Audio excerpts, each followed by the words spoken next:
I knew it was coming, and so I just wanted something right before that would kind of be a little bit softer.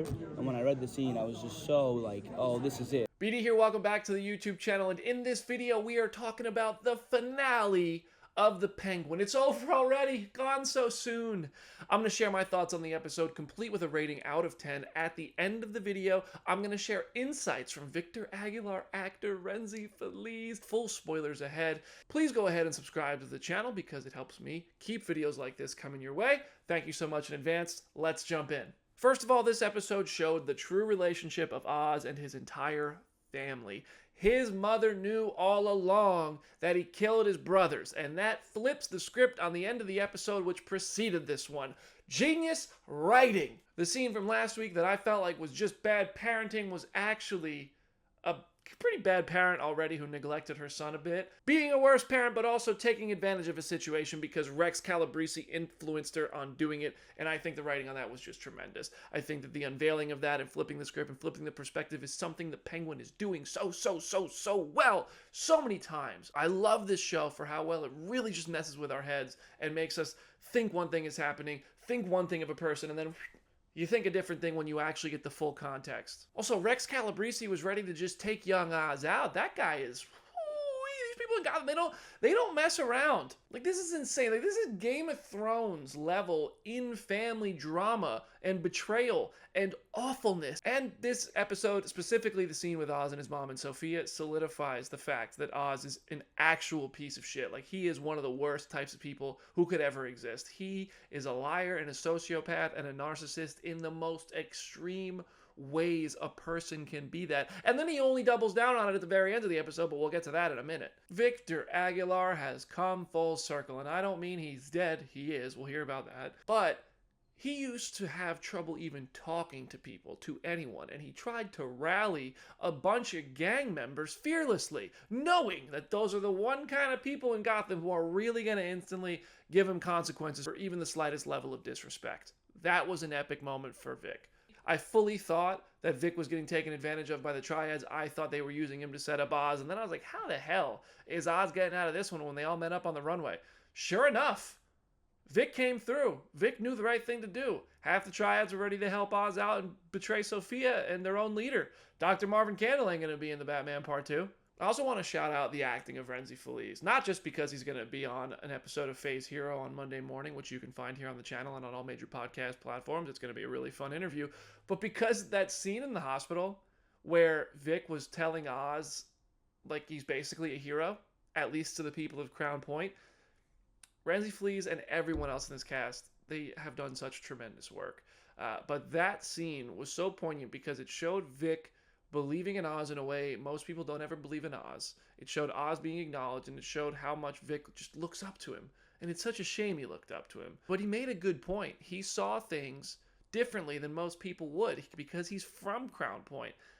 Oz did more for Crown Point than Batman did or just about anybody else in Gotham. So you gotta give him that. His means might be awful, but he got the lights back on, and Vic loved him for that.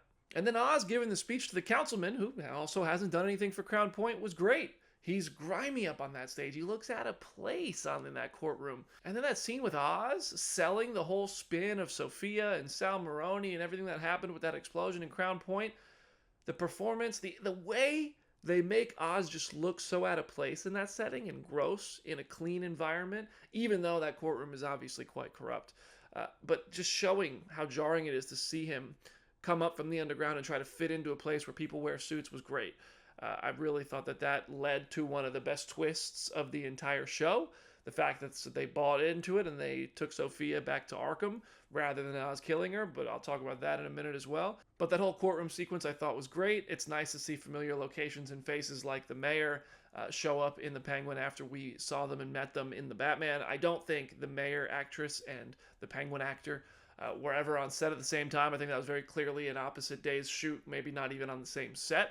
But it's just cool to see them work that in there and get the connective tissue, because with Batman's absence, it is nice to know they're doing the little bits, the little teases of how this is really all connected, and it's going to lead straight into the Batman Part 2. Sophia had a heck of an episode. I touched on it a moment ago, but I was shocked when I saw that Oz sold her out to the police and to send her back to Arkham. When that light turned on and her brains didn't blow out, which is what I was expecting, and really grimacing and waiting and being like, please don't do it, please don't do it. I love this character. I don't want her to go. They actually did something worse. They sent her back to Arkham. For me, I'm glad we'll probably see her again. For Sophia, I'm heartbroken.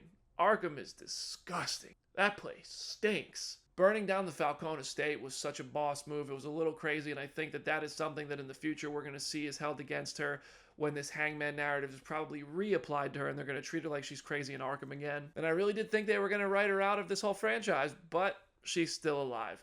Also, can we just acknowledge the fact that Kristen Miliotti's eyes are like just so intense and beautiful and amazing, and like they really are such an integral part of this character because she says so much with her eyes that it's remarkable how all these actors just use what they have in exemplary form. And I think that Sophia's eyes are so hyper focused and so easy to focus back on that so this character would be completely different if that wasn't the case. I do appreciate that even with Oz living up at that penthouse, Oz has won, but he always loses. Like Sal died on his own and Oz didn't get to kill him. Sophia got to go to jail, but Oz basically lost his mom because now she's a vegetable. She's the second person who I thought was going to die of a heart attack on this show. Only Sal did. You know what's insane? At the end of the episode, Oz had Eve dress up as his mother from that scene at the end of episode 7 that I talked about earlier in the video. That was the same dress. They were doing a dance and all that stuff like they were at the end of it, and Oz had her saying things that he wished his mom would say. Oh, yeah. It was so gross, but those details and the whole perspective flip on the end of that, this show's magnificent, even in the uncomfortable ways. I've been saying it all along, though. I didn't think Vic and Frances would make it out of this show. Frances kind of made it out. Her body still has a pulse. But Vic, nope. That final scene, I don't think it had to happen. It felt like a shock value thing to me. It kind of pissed me off. But it really was that icing on the cake, that cherry on top, that the Penguin sucks. This guy's bad. This guy's evil. And it was just heartbreaking. Vic was such a good kid, man. And like, not a good kid. He was doing bad things, but you could just tell he had a good heart. Gotham took a lot from him, and he was doing what he could to try to get it back. And then he made the mistake of looking up to a very bad person. He should have left with his girlfriend, but he didn't. And now he's dead. And this is what Rhenzy Feliz had to say about that. I knew it was going to happen. I knew from before we started shooting the show, like 2 days into me getting the role, I went and met Lauren. She told me the entire arc of Victor's arc, so I knew where it was going.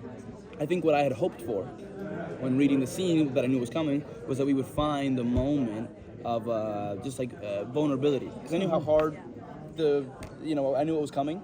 And so I just wanted something right before that would kind of be a little bit softer. And when I read the scene, I was just so like, oh, this is it. This is more than I could have hoped for in the scene. And there is this like sort of moment of like, it's almost like an exhale that they have together, And it's a somber moment because of what's just gone on with Frances and everything. But it's also a moment of like, we did it kind of. We did this thing. And then for it to turn into what it turns into, I think it was pretty cool. Rhenzy Feliz is going to be right here on the channel for an episode of Phase Hero Monday at 2 p.m. Eastern Time, 11 a.m. Pacific. It'll be live on the channel for Phase Hero. It'll also be available on all major podcast platforms. We're going to talk about all of the Penguin, this ending, and everything along the way with Rhenzy, and I hope you'll tune in and enjoy. So where does this all go for the Batman Part 2? I mean, I have a lot of predictions and thoughts on this, so let's talk about them. First of all, we saw the bat signal. So Batman is at least now going to be busy and present following this moment, and I think the Penguin is a direct handoff to the Batman Part 2. Director-writer Matt Reeves has said the Batman Part 2 is going to be set during the winter. We saw snow on the ground in this episode. We saw snow falling in a previous episode. So I think this is a direct handoff. I think the Penguin is obviously at the top of that criminal underworld, but more importantly, he's now embedded in the corrupt Gotham politics. So I think Batman is going to be fighting the Penguin, and I think Bruce Wayne is going to be fighting Cobb. I think that's a really interesting dynamic, and I don't think the Penguin is going to be the main antagonist of the Batman Part 2. I think Sophia's relationship with Selina is going to be really interesting. That letter that Selina Kyle sent to her in Arkham, I think is going to be really telling. I think that Selina is going to be Sophia's way into the Batman's world because she's going to believe that Sophia didn't burn down the Falcone estate for no reason. She's going to believe that Sophia isn't the hangman. She's going to know that they had the same father, Both their mothers were killed by him, and she's probably going to have a bit of a soft spot. It seems like the women of Gotham kind of look out for the women of Gotham, and I think it's going to be really interesting to see how Selina reacts to Sophia if and when those two meet, and more so, how Bruce Wayne / Batman reacts to Sophia. I will say this, nobody is going to hate Oz and Penguin more than Sophia, so that's going to automatically probably make her an ally to Selina and Bruce. I think it's going to be interesting to see Bruce navigate working with her, given that she's not a morally perfect person. She doesn't operate really on one side or the other. She mostly leans criminal. And just wait until Bruce finds out what's going on in Arkham. That place is an absolute atrocity. And he sends people there. He's not going to feel good about that. That's going to be nuts. Okay, so now let's rate this episode out of 10.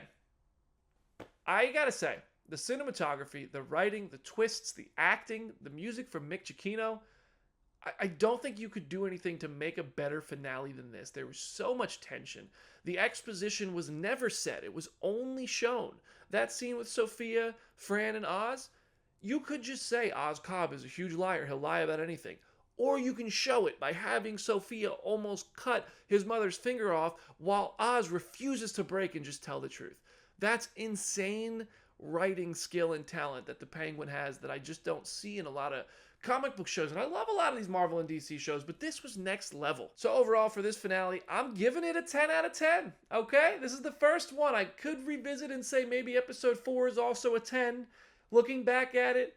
But I think that this show landed it really nicely. It gave us the little Batman tease at the end there, and it just was an absolute home run. Start to finish, the Penguin was phenomenal, and this finale was brilliant. In fact, this show was so brilliant that I would like to double down on something I said before. The Penguin has successfully made me more excited for the Batman Part 2 than the Batman 1 ever even did. And I like that movie quite a bit, but this show is phenomenal and made me want to spend more time in this Gotham really badly. Do you agree or disagree? What would you rate the Penguin finale and season as a whole? Drop your thoughts and number scores in the comments section. Please continue to subscribe to the channel and don't miss Rhenzy Feliz on Phase Hero. Thanks so much for hanging. I'm BD. I'll see you in the next video.